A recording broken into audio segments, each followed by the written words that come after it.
Kidnapped woman found. A D.C. woman has been found after missing for nearly 12 hours. We'll have a live report on how it all unfolded. A rise in interest rates. The Federal Reserve unleashed another big rate hike. What officials are saying after this steep move. And later, Commanders back in action. Today was first day of training camp for Washington's NFL team. Coming up, a look inside the start of the new season. Good evening and thank you for joining us for the News at 5. I'm Mark Hall. Breaking now, safe and sound tonight. A woman kidnapped at gunpoint is back with her family. D.C. police confirming to D.C. News Now that the search for Salita Lee is over. Katie Ree has been on this story since police made a plea to the public. She joins us live. And Katie, a lot has happened over the past few hours. Take us through it. You're absolutely right, Mark. Now, it's been almost 12 hours, like you said, since Salita Lee was almost stuffed into the trunk of a car by her boyfriend, Marquez Parker. Now, this all happened at the apartment complex behind me, the Ava Van Ness Apartments. Now, just around 12 hours after this all happened, her family has confirmed to us that she is safe and with family. But let's first take a breakdown of how this all unfolded.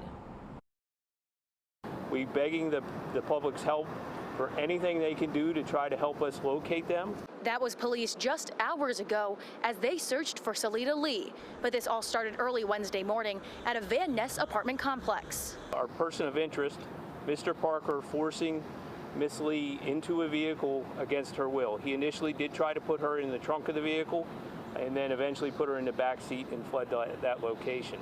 D.C. police say around 3:40 Wednesday morning, officers were called to the Ava Van Ness apartment complex. Hours later, officers, police canine, and a helicopter all swarming to Ames Street in Northeast D.C.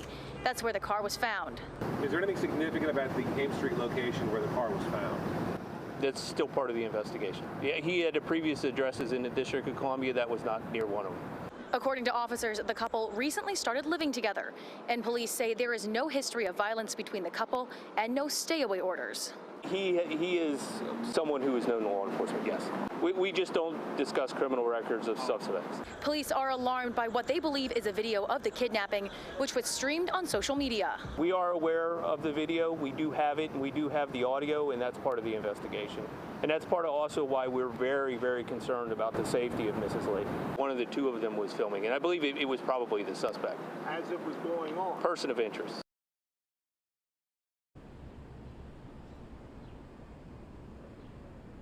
Now, at this hour, police are still looking for Lee's partner, Marquez Parker, but we will obviously keep you up to date with the latest information as it becomes available to us. For now, reporting live in Washington, Katie Ree, D.C. News Now.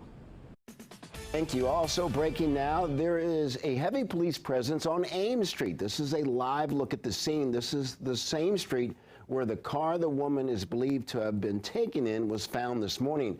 And we are trying to learn what exactly is happening there. We will bring you the latest both on air and online when we learn more.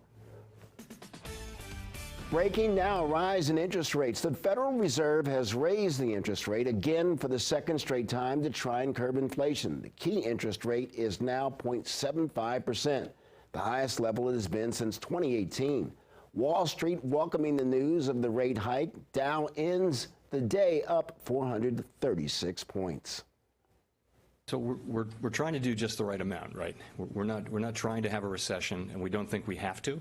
We think that there's a path for us to be able to bring inflation down while sustaining a strong labor market. As I mentioned, along with, in all likelihood, some softening in labor market conditions. So that's what we're trying to achieve, and we continue to think that there's a path to that. We know that the path has clearly narrowed.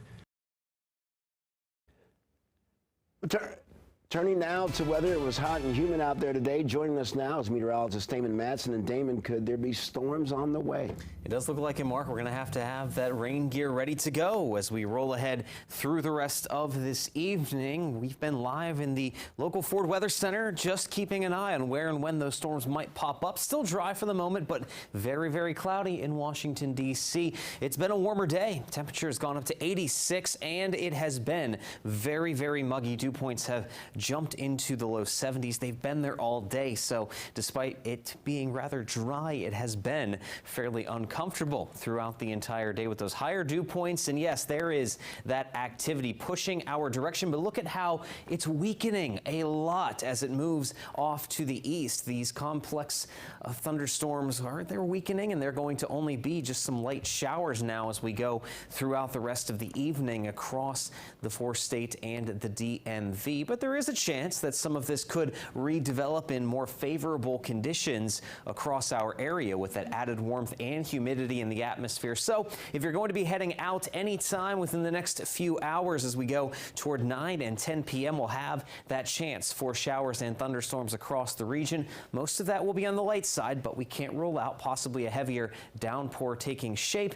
And then as we go toward midnight, it's just going to be another cloudy and rather mild night for us with low temps only down into the 70s. And that will set the stage for what is likely to be a much more warmer day on Thursday. And yes, we still have storm chances in the forecast. So when might we finally get a completely dry day here as we approach the weekend? We'll let you know in just a bit. All right, Damon, thank you. A Lyft driver at the center of a weekend deadly crash in Delaware is reportedly cooperating with police. Sydney Wolf from Clarksburg, Maryland, died Sunday after being ordered out of a Lyft on a busy highway in Dewey Beach. Police say no charges have been filed against the driver, but they'll make a decision when the investigation wraps up, and that could take several more months. Also developing this evening, take a look at this video. Montgomery County police need your help identifying this man who is seen robbing a Wendy's store.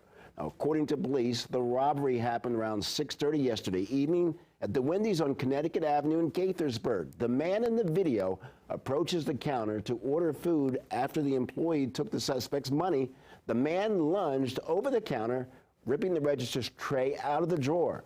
The employee and suspect began wrestling for the tray. However, the man was able to gain control of it and then ran out of the store. Now, if you have any information regarding this crime, you are asked to call Montgomery County Police on the number on your screen.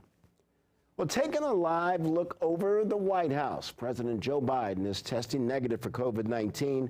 This is his first negative test since testing positive last week. Now, he held a news conference today in the Rose Garden. Take a listen.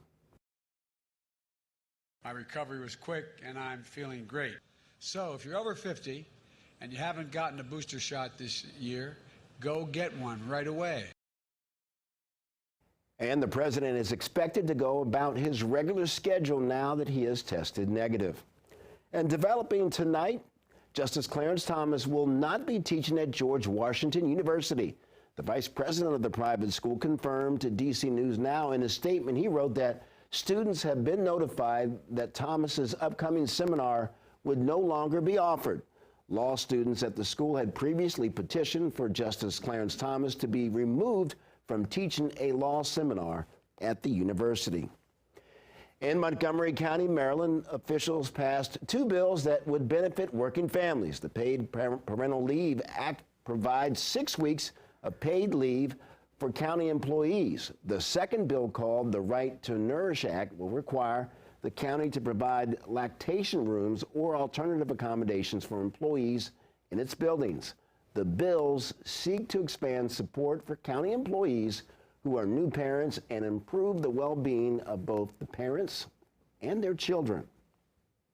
We are an employer of almost 10,000 employees, and that means that we can model an environment in our county workforce that acknowledges, values, and uplifts women.